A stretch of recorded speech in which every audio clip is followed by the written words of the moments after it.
One of the rules of critiquing something with style and finesse is that we critique things, not people. And we compliment people, not things. Remember that when we say something negative, for example,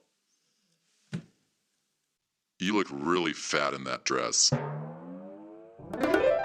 or that dress does not flatter you, You are a horrible singer. or singing doesn't appear to be your strong suit. That was a great presentation you gave. That was about the thing, right? You gave a great presentation. That is about you. I put you at the beginning there. And it's funny how a lot of us who have been sucked down into the negativity or critical vortex find ourselves saying things to people when it comes time to compliment them. Things such as, Yeah, that was a good presentation. Yeah, that's a good paper. Yeah, I think that audition went well. and they just can't help themselves but not compliment people. So we want to make sure that we are complimenting people. We are critiquing things. And this is one of the keys. If you are asked to give your opinion on something, remember, if people want you to critique something, they will ask you to do just that. They will specifically ask you to do just that.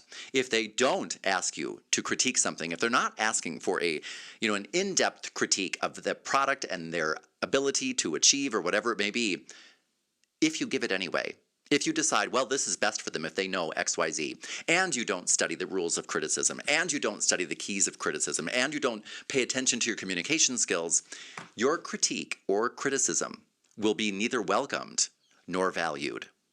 Let me repeat that, critical people. If somebody does not ask you specifically to give them a rundown of the errors that you might be able to find in their work, their product, their thing, or themselves, if they're not asking for that, but you give it anyway, your critique will be neither valued nor welcomed.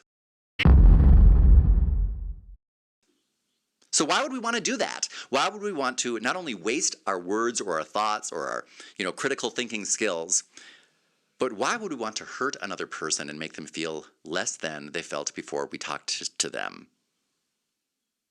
Remember that phrases such as, what do you think? And do you like it? Are not invitations to criticize. Many people will say, well, they asked me what I thought. I just told them. They asked me what I was thinking. They gave it to me to look at, and I told them what I thought.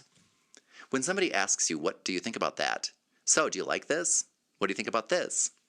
What they're asking is, what's your general impression? What are your first thoughts? What overall impression does this give you? That is what they're asking you for. Something such as, I like it, or not my first choice, but I think it will work for you, will do. Remember, they're asking you for your overall assessment, first impression, your thoughts, not to find fault with them. So remember that the next time if you have any question, if you are doubting at all, or if you think, oh my gosh, here's a situation now where somebody is asking me what I think about their product, their work, what they just did at school, whatever it may be, shouldn't I tell them everything that I think? If there is any question, remember that somebody will ask you, hey, can you find fault with this, please, and point out all of the errors that it has so that I don't turn into my client, my teacher, whomever it may be, an imperfect work? Could you do your best to find the errors that I have not yet found? Now, if somebody's asking you to do that, they will make that clear. Most people, though, are not coming up to you and saying, can you find errors in me that I have not found yet? If you could please help find the errors in me and myself and my actions and the way I do things, I would be so grateful if you could just, make me feel like this big and just cut me down and find whatever errors I still might, maybe I have found them, but I've been repressing them because I don't really want to face them. Could you bring those to light, please, so that I could feel just terrible? I would appreciate that. Most people are not saying that, but most people, remember, just like kids, we are all just grown-up kids. If I have produced something where somebody says, that has errors in it, let me show you what they are, that's difficult for me to separate if it's the product of my work, if it's my product, if it's part of me, something that I put myself into. I'm going to find it difficult to separate that has errors and I have errors and I am flawed. And most of us feel insecure enough We don't need somebody else picking at our wounds or exposing our insecurities to the world. So if you have already been labeled a critical person, remember to stop the next time you believe that you're helping somebody by giving them a little bit of feedback, a little bit of, little critique. Remember, if somebody constantly told you that you were flawed and pointed out your errors and your mistakes, would you want to be around that person? Would you think it's fun to be around that person? Sometimes we need to ask ourselves, how fun am I to be around? And that will explain, for a lot of us, why people aren't around us a lot of the time. Pretty simple, but it's true. One of the keys that we want to implement, if we have any question as to whether or not we are seen as a critical person, because trust me, you do not want people to think you are a critical person. That's not cute. It's a good idea to ask somebody before we give our feedback. If somebody gives us something to look at, if somebody asks for our opinion, before we speak, for ourselves to know how I would most be helpful in the words that I'm about to bestow on you, I want to ask, are you asking me for my first impression and overall general opinion, or are you asking me to find fault with and find the errors in your product, your work, or whatever it is that you just did? Ask people, what are you looking for here? Do you want me to go through and find errors in it? And sometimes people will say, yes, I do. Or people will tell you, no, I just want your first impression. I just want to, what do you think about it? What's your general opinion? How did this hit you? How does this look to you? Remember, that's the time where we just say to people, if you can't find anything nice to say, it's usually possible to say something like, I think you put a lot of hard work into this and it shows. Now, a lot of your hard work might have just gone right down the toilet because it's full of errors, and I feel like saying that, but I'm not going to if I wasn't asked to tell you what problems or faults or errors I have found. Remember, if I'm just asked for my general opinion, what do you think? How does this look? Do you like it? Find a way to tell people something encouraging. There's a lot of unkindness in the world. Be kind to one another. Say kind things. Support one another. There's enough negativity, and there's enough people out there in the world who are going to be unsupportive of you. Don't be that person. Say something nice to the person that you're with. Encourage them. And it is amazing how people tend to live up to our expectations, don't you think? So if I tell you something, like if I look at it and I think your product, your service, your audition, whatever it was, is a big hot mess, but you worked so hard, I'll just say that. You can tell how much work you put into that. It shows. So congratulations. I think that your dedication comes through in everything that you do, including this. Way to go. What's wrong with saying that and being a positive force for good in the world? I don't always need to be pointing out how somebody is flawed. Because many of us think that that's somehow our job in the universe, to tell people what fault we find with them. If you think that, chances are you don't have a lot of people around you. And that's not your choice, it's theirs. And here is another fantastic tip for when you need to provide feedback or critique something, but don't want to be seen as critical or negative. Number one, use the active voice for compliments. Use the passive voice for criticism. Here's what that sounds like. Active voice, you missed all these errors. Passive voice, several errors were missed or things went unnoticed. So I was an English teacher for many years, and I taught everybody from kindergarten all the way through their final years in medical school. And sentence structure is something that most people hate. Most people, when they learn about things like the passive voice, the active voice, when they talk about the past perfect continuous, things like that, we only learned it for as long as we needed to know it to take that test, and then we flushed it right down the toilet, right? We need to know this one. This is one of those things that I will tell people, hey, you need to be clear as to the difference between the active voice and the passive voice, because it is so useful. But until you really can diagram a sentence correctly in your head, until you can take apart the different parts and you know how it works, you can't really use the tools to your advantage. For example, if I want to deliver some feedback to somebody, but I want to make sure I don't sound critical, use the passive voice. The passive voice and the active voice are different in that the active voice, the subject of the sentence, acts. I kicked the ball. I, who is at the beginning of the sentence, I'm the one who's the subject. I kicked. That's what I'm doing. I'm acting. the ball. I can always leave out that last part, the object of the sentence. I kicked the ball. I could just say, I kicked. That's a complete sentence all in itself. Now, that's the active voice. The passive voice sentence sounds like this. The ball that I could have left out of the first sentence, that's now the subject. That's what I'm talking about. Just like if I'm talking about somebody's mistake or somebody's error. If that's the focus, I'm going to put that at the beginning. At the beginning. That error, that omission, okay? The ball was kicked by me. See, I can leave out the by me because that's not the most important part of the sentence. The most important part is generally going to be the subject. The ball was kicked by me.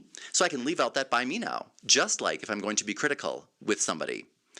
I could say, you missed several errors. Or I could use the passive voice. Now that was active voice because remember, you missed these errors.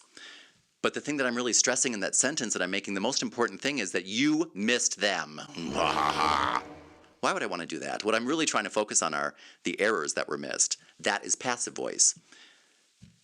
These errors were missed. And now, again, I can even leave off the by you because that's not what's important. The important thing is several errors were missed. Or You forgot to sign this. how about instead of saying You forgot to sign this. and making that sentence all about you and your forgetfulness, instead it's really about the signature that was omitted. So the signature was omitted. Now that's not even about you. It's about the signature and the fact that it was omitted, which is really what it is all about to begin with, right? That's what I'm trying to focus on. So remember, we want to use the active voice with compliments, the passive voice with criticism. So if I were to instead say, like many people do, who have been sucked down into this negativity vortex, they have trouble even saying something positive about somebody else. And so instead of saying, you did a great job with that report, they'll say things such as, that report was very well done. Don't do that. If you're going to say something positive about somebody, say it about them. Not about their work or their product. That report was very well done. Instead, you did a great job on that report. And if you want to really want to get to people in a positive way and touch them where they want to be touched, tell them how proud you are of them. I want you to know when I watched you graduate how proud I was to be your uncle and to be there supporting you because you always make me proud of you, and I hope that you're proud of yourself. When we tell people things like that, you can watch their physical posture change. You can literally see chins go up and people's chest go up when they say things, whatever. Tell people how proud you are of them. Don't just tell people like the opposite when we will say things like, I was ashamed of you. I'm so ashamed of you. I can't even look at you. Don't tell anybody that I'm your uncle. I'm ashamed of you. That word shame, when we try to shame people, whether or not we use those specific words, watch that. Really watch that. And instead, the more we tell people what our expectations are of them, I'm so proud to be an uncle of somebody who's so thoughtful and conscientious and kind to the people around him, regardless of however they behave. I've noticed that you are always kind. And I want you to know how proud I am of you for that. People tend to live up to our expectations. Just like if I were to say, I'm so ashamed of you. How could you talk to people like that? Don't tell anybody that I'm your uncle, okay? I don't want them to know. If we try to use shame as a tool, study after study shows that it is nowhere near as powerful as pride. So try that more. If you have been neglecting the pride, but instead focusing on the shame, try flipping that around and watch the results that you get because people tend to live up to our expectations of them, good or bad. Tell people that you expect good things from them and watch how they tend to live up to that.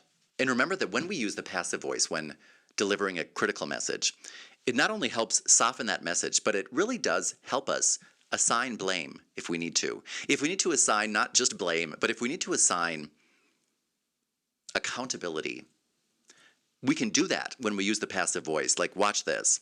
If I were to say to my spouse, or significant other, you keep neglecting me. You leave me sitting alone on the sofa every single night, just feeling terrible and alone. If I were to instead think, okay, what's happening? I feel as though I am being neglected and I am left sitting alone on the sofa every night. Whose responsibility is that? Who's accountable if night after night after night I'm alone. I'm sitting on the sofa. I'm feeling neglected. Who's neglecting me? Oh, that would be me. It's almost always going to come back to, this is about me. Using the right voice helps us see that when it might sometimes be difficult to see that. The way that we say things makes a big difference. We don't want to be seen as negative. I don't want to be seen as critical. There are times when I need to state something that is negative. I might need to critique something. I might need to point out flaws. But there's always a way to say things so that I'm not seen as being a Debbie Downer and just always finding the errors in things or the fault in things. Like, let's say that I were to have to provide feedback to somebody. If I were asked, for example, what do you think could help this person be more successful? How can I do that, without sounding negative? Remember the importance of where you place the benefit. When I'm delivering you a benefit-focused sentence, such as,